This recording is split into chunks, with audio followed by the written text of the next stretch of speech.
support or strong proof. So let's look at some of the arguments presented by those who say that music is halal. And they tried to produce some logical arguments. They said that, they tried to mention some of the good things that come out of music. They say it's a useful tool and an instrument of change. I mean, and you can feel free to disagree with me. I personally don't believe that this is generally true. And I'll explain what I mean by generally true. Because you might have some famous singer who will sing a song about and bring awareness to some rare disease, let's say Klinefelter syndrome, okay? And because he's popular and the word reaches so many people, he may bring some benefit by bringing awareness to this rare disease. But generally, the positive messages fall upon deaf ears and the bad messages are obeyed. And generally, we cannot attribute generally that good messages come or good comes out of music. I mean, you might remember, some of you are young, but you might remember in the 90s, Mr. MC Hammer came out with a song and he kept saying, we need to pray, right? We need to pray just to make it today. You might say takbir, right? But did that song, and the song was very popular, it was a hit and #1 and just about everybody heard it. But did that song cause more people to start going to masajid and churches around the country and more people to pray? I mean, there are no statistics, but I seriously doubt that. So even when there is a good message, it falls upon deaf ears. But generally the messages that are followed, degrading women, you know, and it's increasing in society, zina and things of that sort. So if it is a weapon for messages, it's a counterproductive weapon. And not much good comes out of it. And so someone might argue, well, you know, some good comes out of it. Like for example, when these singers got together and they sang "We Are the World," and then they gave money to the people who are starving in Africa. So here, the song generated something that assisted. It generated money, and the song itself didn't help. What I mean, like, so if those people, those singers, go and start singing "We Are the World" to these starving people, the singing itself won't help them. It was the money generated from the song. And so we can extend that argument to anything else. We could sell alcohol, then the money could save, and eliminate poverty. Or we could sell drugs, and then the money is what will help. So it's still, even though they use money, the way and the medium they use to get the money is not something that's good. Okay, so then the other argument they give you, so the first thing they try to tell you, good things come out of it, And the other argument they try to tell you, sa'atan fa sa'a. Always, you say, turn that off, turn on Quran, they tell you 1 hour, 1 hour.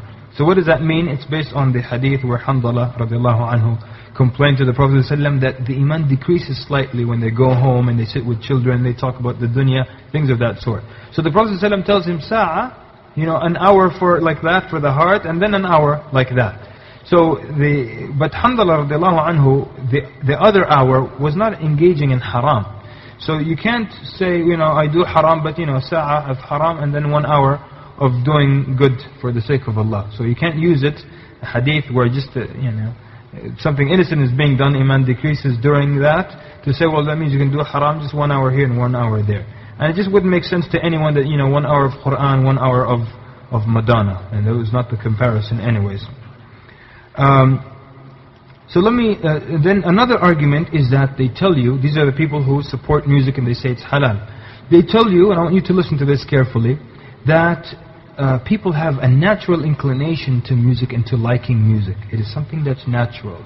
And when you see a child, if a child hears music, they might start to dance without anyone specifically teaching that child dance moves. A 2-year-old just started to walk, he'll start to bounce up and down when he hears musical notes. So they tell you that this is proof that it's halal because it's something that's natural and it's good and therefore it's permissible. You see the argument? And so, first of all, let me explain why people involuntarily start to move to music. Why they start to bounce or, whatever, when they listen to music. The answer is that the part of the brain that appreciates music is the same part of the brain that is in charge of motor movements. And so there's that link for people to jump up and down and act crazy. Now, as for the argument that it's natural, there are many things that are natural and they're also not permitted. Who can give me an example? Something that's natural, but it's very limited or not permitted. Yes, sir. Naam? I can't hear you, Allah. Okay, so I wanted something more basic, but the brother said glancing at the opposite gender comes naturally, you know. Sorry about that. Alright. How about sexual desire? Yani if you're saying, well, it's natural to like music, therefore it must be haram. Well, it's natural to have sexual desire. Does that mean it's halal then? But it's restricted here. All avenues are closed except in the halal way. How about, and I know my examples are always like strange or disgusting, but relieving yourself, that's natural. And one time this atheist kept arguing with me that this sexual desire is natural. I said, it's natural to relieve yourself. Get up on the table, pull your pants down and go ahead. And it was extreme because he was being harsh. So then he stopped. I said, not everything that's natural is flouted and touted in public. And there are other things that are natural that have restrictions on them. Eating and drinking, they're natural, but there's some things that are restricted. So like, you can't eat pork, you can't drink wine and things of that sort.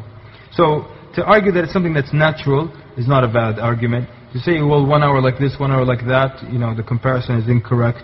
To say that, well, the good comes out of it is incorrect. And a lot of people always tell you then that إِنَّ اللَّهَ جَمِيلٌ يُحِبُّ الْجَمَالِ. Oh, you always hear this. That Allah is beautiful, He only loves things that are beautiful.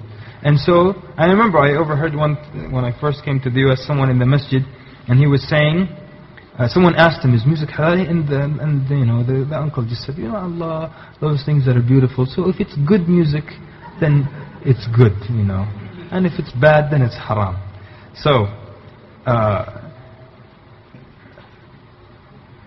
they always tell you, in kana muthiran lishahawat, then it's haram. If it arouses your lusts or your desires, that means it's haram. So, and some contemporary scholars, when they're asked about music, is it halal or haram, they say it's like poetry. The good of poetry is good and its bad is bad. Or only if it fires up your desires, then it's bad. So Shaykh al-Albani rahimahullah has a very powerful argument and logical response to that. He said that there is nothing in Islam where it is halal when you enter it, and then you can discover towards the end that it's actually haram. What does that mean? So I'm listening to a song, let's say it's a country music song. The guy's talking about how his car broke down and all these things. And the words seem very innocent. This man is having a rough day. And so I think, okay, well this is a halal song. He's not saying anything bad, so it's halal. So I'm enjoying it, tapping my toes. And then suddenly, towards the end, he starts to have a good day. He meets a woman, he fornicates, or he smokes a joint in the end of the song. So that means now suddenly I'm like, oh, he smoked a joint, astaghfirullah. Suddenly the song became haram for me.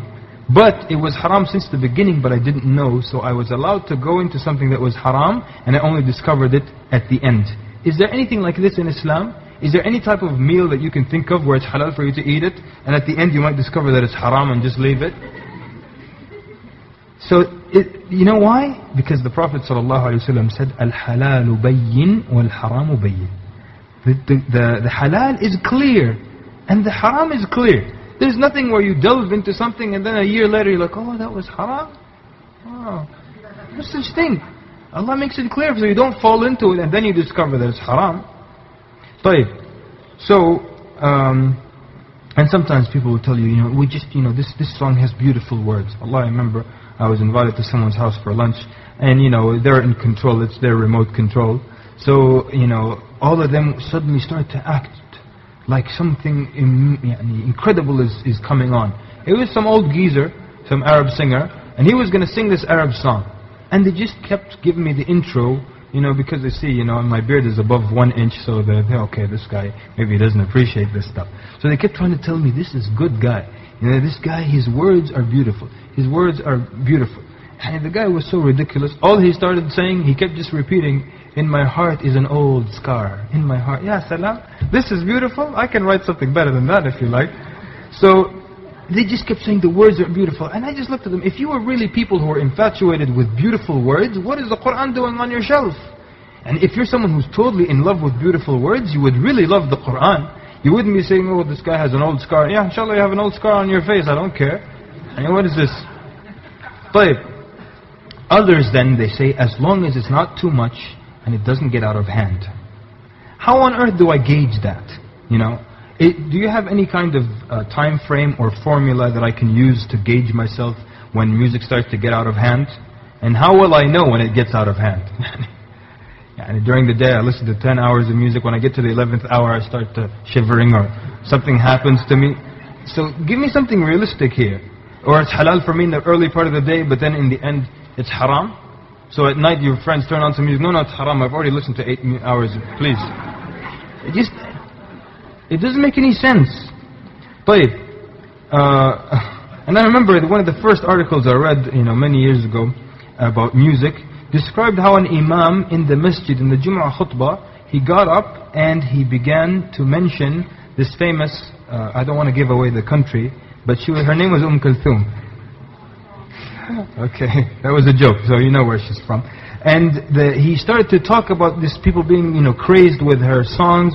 The people in the masjid, in the Jum'ah khutbah, who are not supposed to open their mouth or speak or even tell each other to be quiet, they rushed up climbing the minbar to beat up the imam. And I remember as a young man reading this and saying, this can't be something halal that will incite someone so much that he wants to beat one of the scholars of Islam in the house of Allah because he attacked someone who sings about singing and love and all this stuff. It can't be then. So, and the other thing is that, going overboard, because the argument is that as long as it's not too much, it doesn't get out of hand. Getting out of hand with music is not related to the direct number of hours that you listen to it. Just like those people, they wanted to beat up the imam, it was the day of Jum'ah. It's most likely that they didn't wake up and listen to any music on the day of Jum'ah, but the effect stayed with them. So to give it a number of hours per day, the effect will leave you the next day, it's not true. Alright, so then other people thought they were clever, and they said that, as long as the sounds you imitate are halal sounds. So he said, a bird makes some sound, and I repeat the same sound with the flute. So mashallah, it's halal now. And so therefore they will, imitate bird songs, thumping, they will slam books and slap their chest and beat their chest, things like that, to make these sounds. But I can go even further than that. I can suggest that we can take any human speech, and just to make things worse, let's take an Islamic speech. And then we're going to go in with the computer, and we're going to isolate different pitches and different tones from this man's voice. The high pitches, the low pitches. And then we're going to arrange them in a musical scale. And then you can take them and arrange them in any way to make any song that you want to. From someone's voice. You can now do that with today's technology. So does that make it halal? It doesn't make it halal.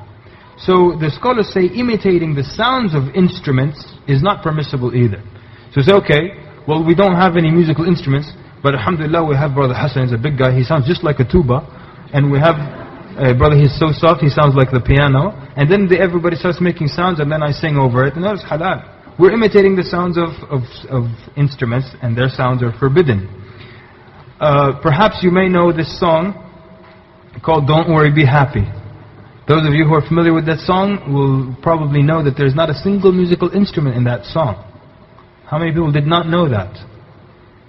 Okay, so some people didn't notice that, because it sounds like a musical instrument, but it was all done with the people's mouth.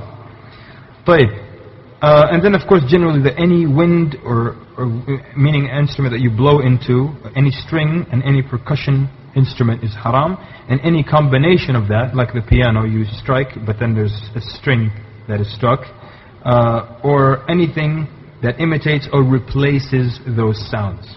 Even if it was initially a halal sound, you mixed it up and it became a haram sound. Some people then, when you ask them is music halal, they compare it to instances in which the Sahaba sang. Wallahi, this is unbelievably unfair. So you ask someone, is music halal? A young man asks the Shaykh, is music halal? What is he thinking? He's thinking MTV, VH1, what have you. And the Shaykh says, Wallahi, the Sahaba sang when they were building the